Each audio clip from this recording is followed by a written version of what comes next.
infrastruktur dan pembangunan kewilayahan, hadir staf khusus Bapak Irjen Polisi Arif Rahman dan Bapak Agus Jofan atau Konsina, dan saya juga ingin menyapa para pejabat, para dirjen di lingkungan Kementerian Transmigrasi, Bapak Ibu sekalian serta teman-teman media yang saya cintai dan banggakan. Saya bahagia sekali, ini pertama kali saya datang ke Sumba Timur.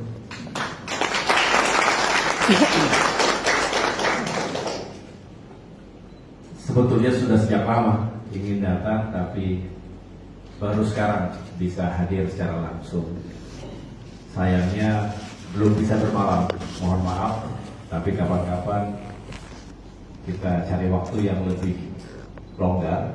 Tetapi yang jelas saya senang sekali hari ini bisa bersama Bapak Menteri Transmigrasi datang secara langsung untuk melihat sebuah proyek pembangunan sekaligus pengembangan wilayah di kawasan transmigrasi Melolo, Sumba Timur ini. Kita harapkan bisa tumbuh dengan baik. Tadi sepanjang jalan saya melihat tantangan geografis yang dialami ataupun yang dihadapi oleh masyarakat tentu tidak mudah. Tetapi di balik itu Tuhan juga baik.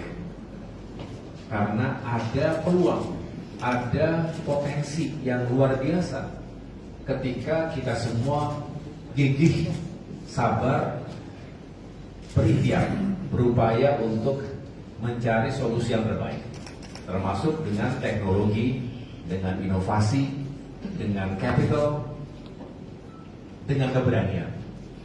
Tanpa keberanian, ya tidak akan dimulai sesuatu yang dianggap awalnya sulit, bahkan dianggap tidak mungkin.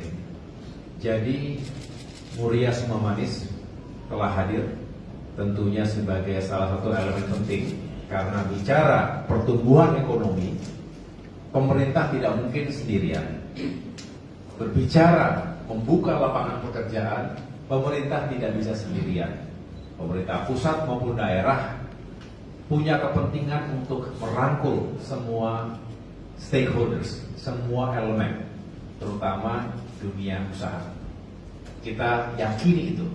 Industri akan hidup jika para pelaku industri juga masuk dan hadir dengan segala sumber daya yang dimilikinya. Oleh karena itu, sekali lagi, nanti saya ingin mendengarkan penjelasan dari Bapak Ibu sekalian, termasuk saya ingin melihat apa saja yang telah dilakukan selama ini, dan nanti saya dengar kita akan ke kebun tebu untuk panen.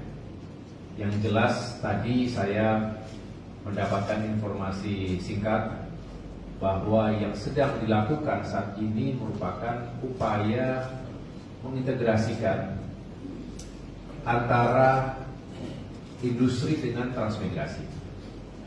Transmigrasi memiliki dua keunggulan yang sering Pak Mentran sampaikan. Yang pertama, punya lahan. Kawasan transmigrasi punya lahan di berbagai penjuru tanah air, termasuk di NTT dan Sumba Timur ini. Yang kedua, punya pekerja, tenaga kerja, yang juga diharapkan menjadi model, saya ulangi, model utama dalam produksi dan industri.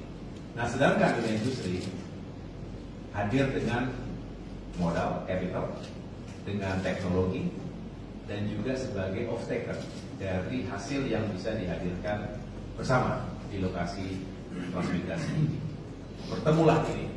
Jadi teman-teman wartawan, kalau ini bisa menjadi model dan bisa direplikasi di tempat-tempat atau kawasan-kawasan transmigrasi lainnya, maka tidak hanya kita akan merevitalisasi kawasan transmigrasi, tapi juga mengintegrasikan industri dan masyarakat lokal dalam sebuah semangat meningkatkan pertumbuhan ekonomi, mengurangi kemiskinan, bahkan mengentaskan kemiskinan, dan sekaligus membuka lapangan pekerjaan yang berkelanjutan.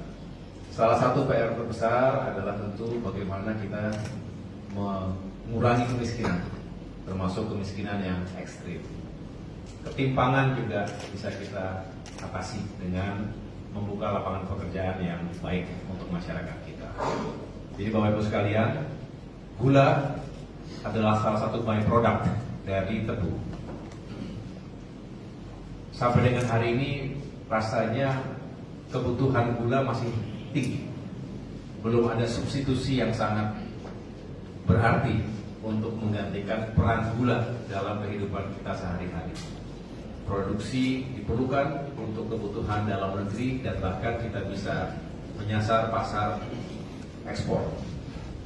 Nah, yang kedua, selain gula, produk lainnya adalah justru bioetanol, biomass untuk energi yang baru dan terbarukan. Saya dengar di sini bisa menghasilkan hingga 22 megawatt. Ya, betul. Sedangkan yang dibutuhkan untuk operasional dari industri MSM ini adalah sekitar 10-an saja megawatt. Artinya masih ada sisa yang bisa juga diorientasikan ataupun ditujukan untuk masyarakat, baik rumah tangga maupun kebutuhan lainnya, bekerjasama dengan PLN.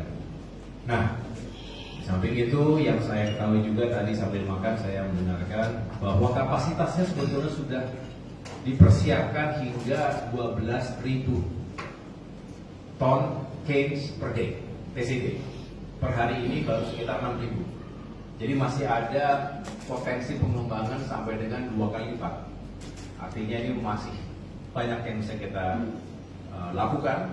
Jadi saya tentunya bersemangat karena ini konkret. Jadi bukan sesuatu yang abstrak, tapi konkret sudah ada. 7 tahun melakukan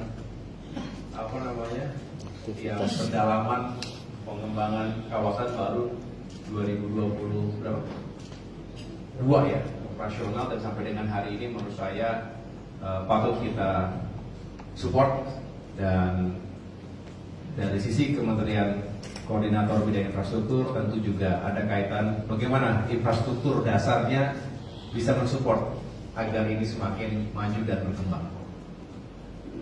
Paling tidak, pertama, lahannya harus siap, statusnya jelas, clean and clear kalau bicara HGU. Yang kedua, infrastruktur jalannya juga harus dipersiapkan sehingga lebih memadai, lebih efisien karena mobilitas jadi lebih cepat. Yang ketiga adalah saya dengar dibutuhkan juga pengembangan pelabuhan. Ya. Nanti ya kita pelajari semuanya dengan baik sehingga ya benar-benar transportasi logistik ini bisa lebih efisien dan kompetitif. Dan yang terakhir, nanti Pak Mentan sudah akan menghitung segala sesuatunya. Kalau sudah bisa dipetakan lebih detail berapa masyarakat Transmigran yang akan kita konsolidasikan di wilayah sini, misalnya untuk perumahan dan lain-lain juga perlu dipersiapkan dan diperhatikan. Rasa-rasanya itu, Bapak Ibu sekalian, yang dapat saya sampaikan. Sekali lagi, mari kita membangun optimisme ini. Saya dengan sukacita mendengarkan apa yang menjadi tantangan, tapi juga sekaligus apa yang menjadi potensi dan peluang yang ada di kawasan ini. Terima kasih teman-teman wartawan atas kehadirannya. Setelah ini saya akan mendengarkan secara khusus penjelasan dari Pak Wagub, Pak Bupati, dan juga dari teman-teman MSM. Terima kasih.